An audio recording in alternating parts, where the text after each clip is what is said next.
For Brutus' sake, I am beholding to you. What does he say of Brutus? He said for Brutus' sake he finds himself beholding to us all. Twere best he speak no harm of Brutus here. The Caesar was a tyrant. Nay, that's certain. We are blessed that Rome is rid of him. Peace! Let us hear what Antony can say. You gentle Romans, Peace, ho, let us hear him. friends, Romans, countrymen, lend me your ears. I come to bury Caesar, not to praise him. The evil that men do, live after them. The good is oft interred with their bones, so let it be with Caesar. The noble Brutus hath told you that Caesar was ambitious. If it were so, it was a grievous fault, and grievously hath Caesar answered it. Here under leave of Brutus and the rest, for Brutus is an honorable man. So are they all honorable men. Come I to speak in Caesar's funeral. He was my friend, faithful and just to me. But Brutus says he was ambitious. And Brutus is an honorable man. He hath brought many captives home to Rome, whose ransoms in the general coffers fill.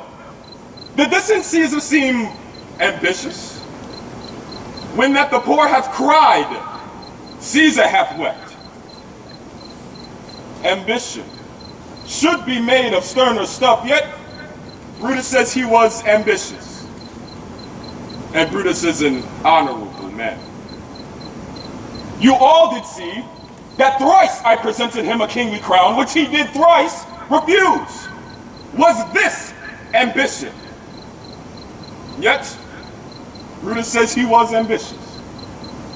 And sure, he is an honorable man.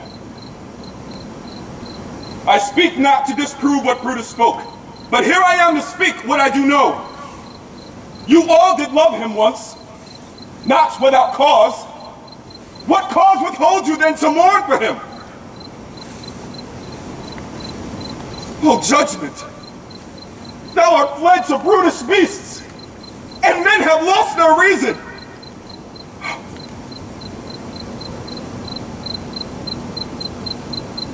Bear with me.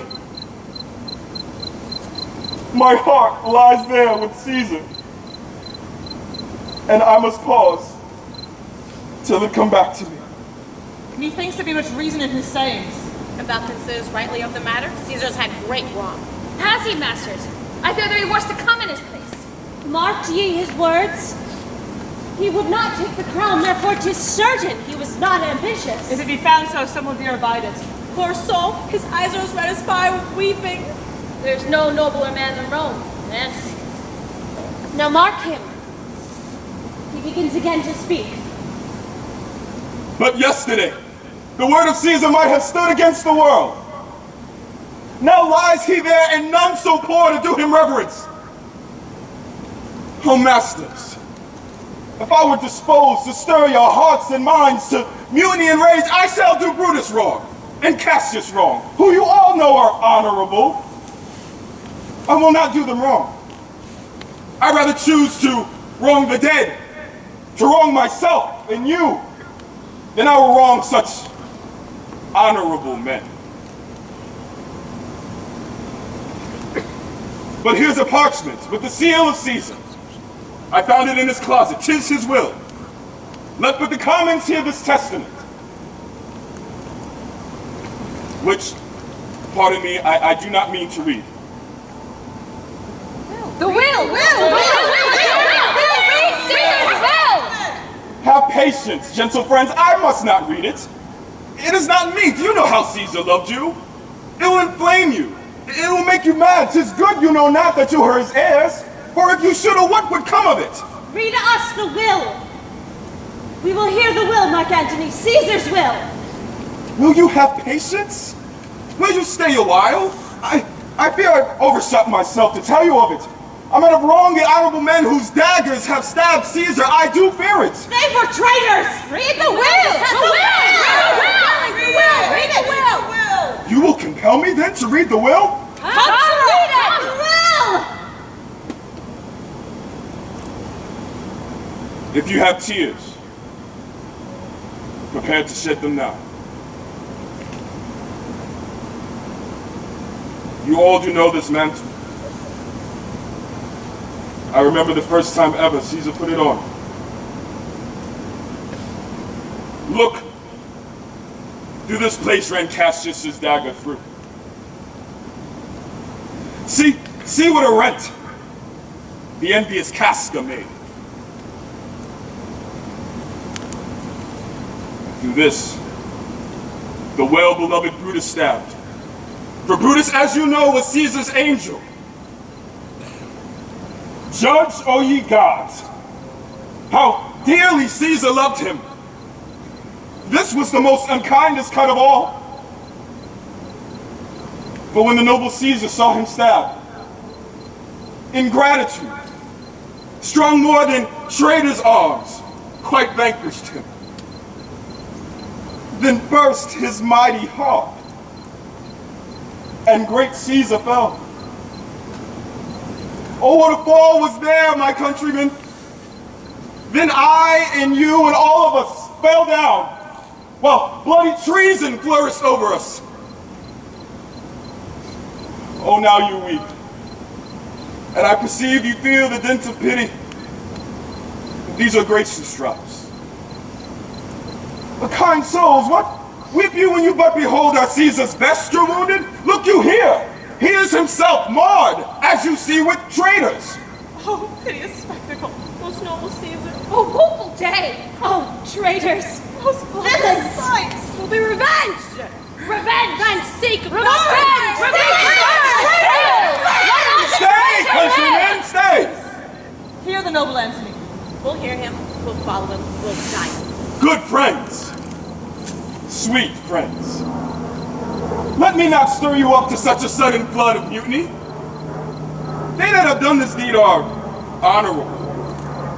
What private griefs they had, alas, I know not what made them do it. They are wise and honorable, and will, no doubt, with reasons answer you. I come not, friends, to steal away your hearts. I'm no orator as Brutus is, but as you know me all, a plain, blunt man that love his friends.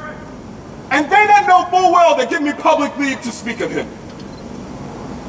For I have neither wits, nor words, nor worth, actions, nor utterance, nor the power of speech to stir men's blood. I only speak right on.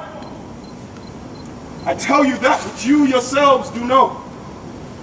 Show you sweet Caesar's wounds. Pour dumb mouths and bid them speak for me.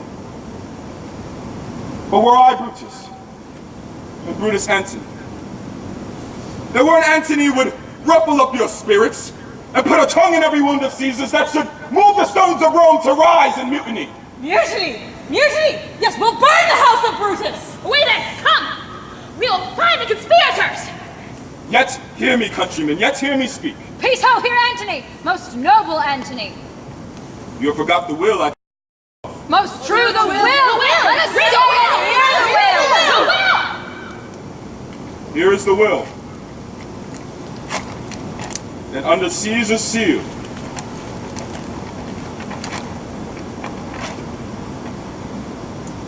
to every Roman citizen he gives, to every several man, 75 drachmas. Most noble Caesar, we'll revenge his death. Oh, royal Caesar! Yet hear me with patience. Peace ho! Moreover, he hath left you all his walks, private arbors, and new planted orchards. He have left them you, and to your heirs forever. Common pleasure, to walk abroad and recreate yourselves. Here was a Caesar. When comes such another? Never. Never. Come away! Away! We'll burn his body in the holy place, and with the brands, fire the traitors' houses! Take up the body! Go fetch fire. Pluck down benches! Pluck down farms, windows, anything!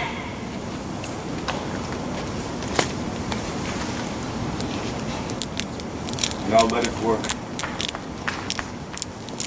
This If thou art afoot, take thou what course thou wilt.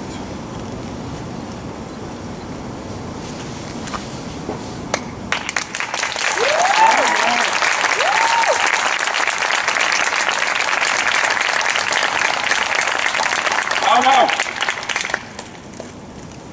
Sir, Octavius already come. Where is he? That people come. And thither will I straight to visit him. He comes upon a wish. Fortune is merry, and in this mood will give us anything. I heard him say nervous and passions are just like men and big throne. Be like they had some notice of the people. How I had moved them. Bring me to Octavius.